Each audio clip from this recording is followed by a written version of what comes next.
والسلام على سيد المرسلين رسول الله صلى الله عليه وسلم جاد آذان وعزين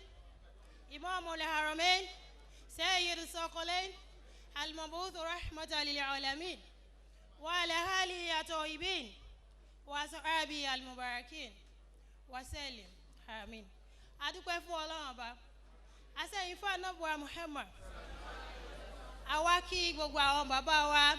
àwọn àfáà wa tó wà lórí ìjókòó láti ibi tí kíkí ti bẹ̀rẹ̀ lórí àfáà wa Sanusi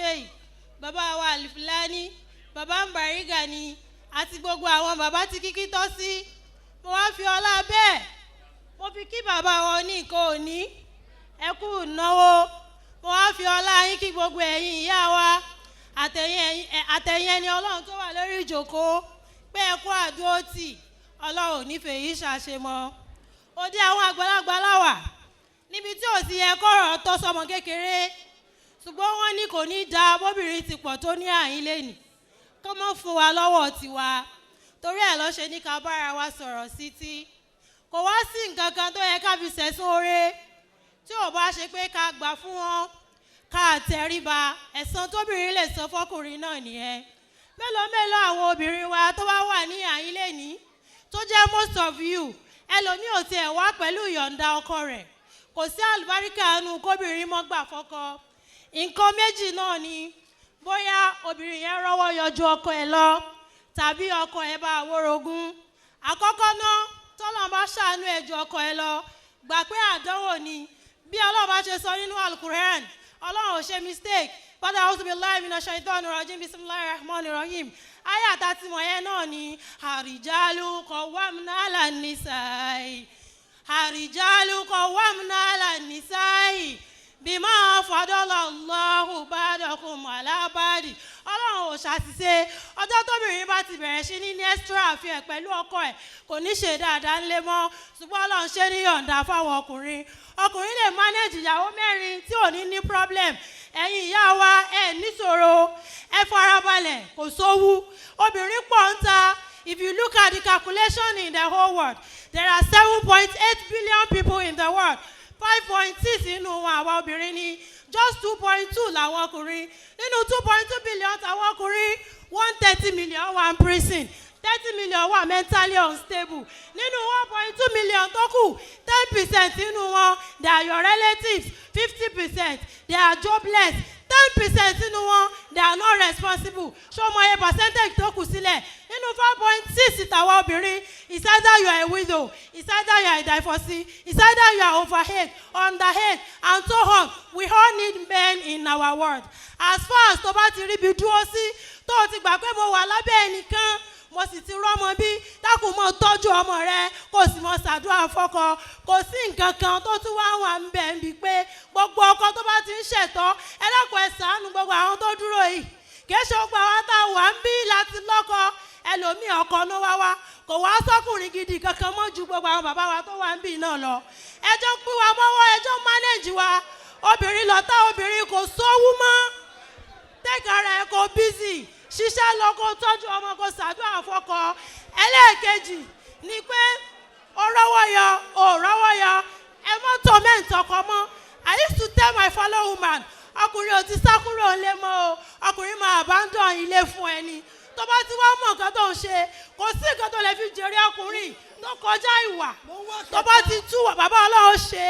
tó bá ti túwà rẹ ṣe tó tún jọmọlúàbí ẹ ṣe tọkùnrin bá fẹ́ yàwó mẹ́rin òfin rẹ̀ ló máa choose eléyìí tó jẹ́ dáadáa fún bẹ́ẹ̀. You don't need to torment any man. You don't need to disturb yourself. Take good care of your children. Take good care of yourself. And tóbìnrin bá wá dúró pé o ò tí ì rẹ́dì mo tún fẹ́ gbé ọ lọ sínú ayé Al-Qur'an divorce ò dá ń tòótọ́ o àwọn ọkọ wa ò sì ní kọ̀ wá. Bàdà a'udhu billahi minash shaitani rajim bismillahir rahmanir rahim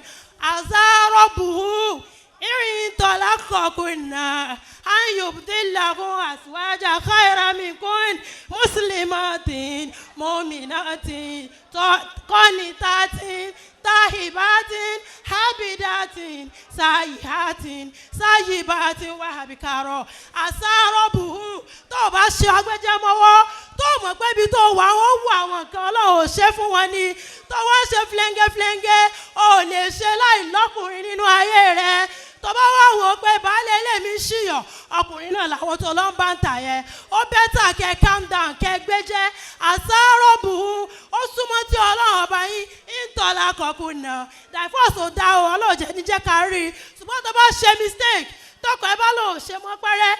ń tọ́lá kọ̀ọ̀kùn ayùbùdínlákùn khairamikun ọlọ́run sọ pé àwọn apààrọ̀ yín pẹ̀lú àwọn ọmọbìnrin alálùbáríkà we are so sexy and many out there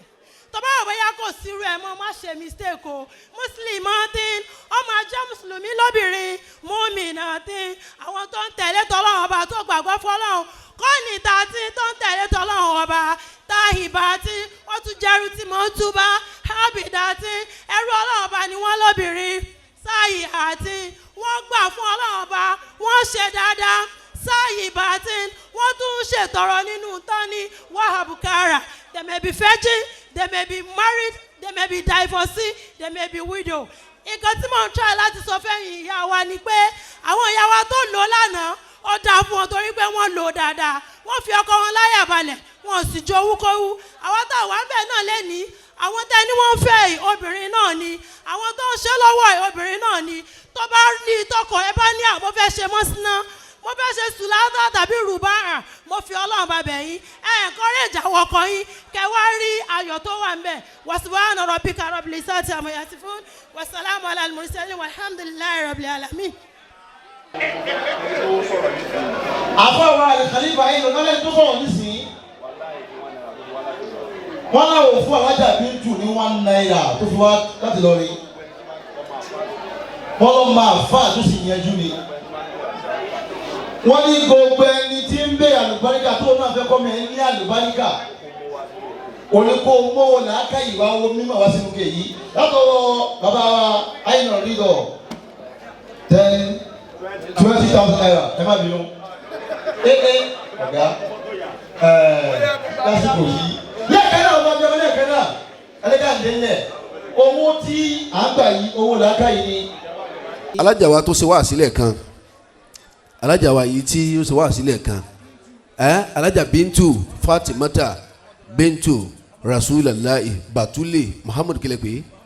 Muhammadu Raji ọlọ́nkọ́ kára kún alibarika rẹ̀